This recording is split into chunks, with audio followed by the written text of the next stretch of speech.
What is the thing that is making the Canadian state tremble to the point of its own dissolution? Have already started to freeze the accounts of people involved in the protests.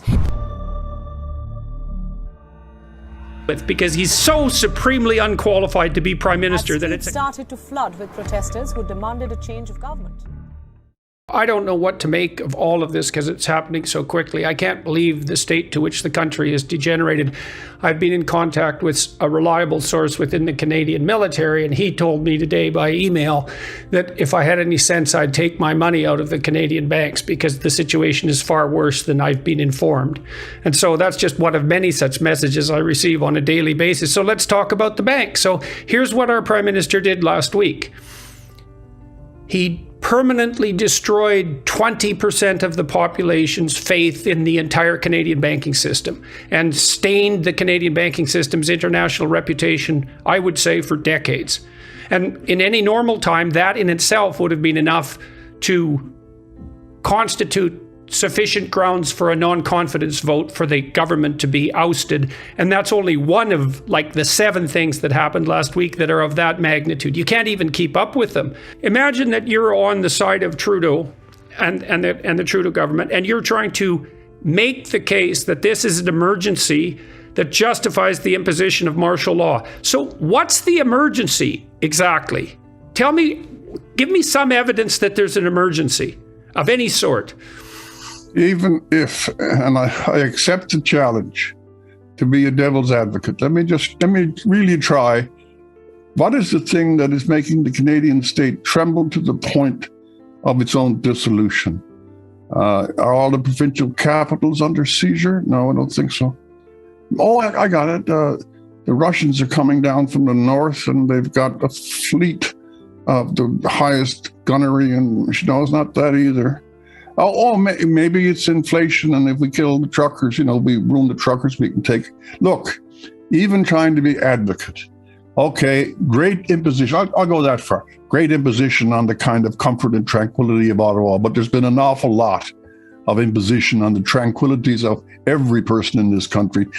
Where's the threat? There isn't one. This was just the longest, most sustained, and almost, you can read it and you can see the live pictures from people who are not in the news media. It was even an almost celebratory thing.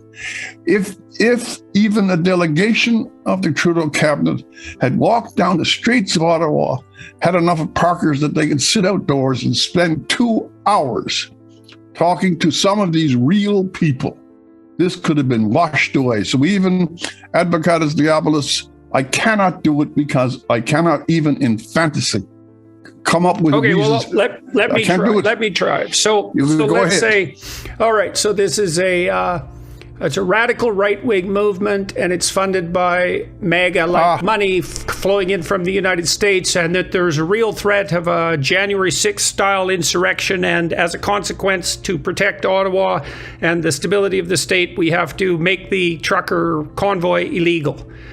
And then we have to hunt everyone down and track everyone down, whoever donated, because they're part of this extreme far-right network that has its origins in the United States, and the entire integrity of the state is no.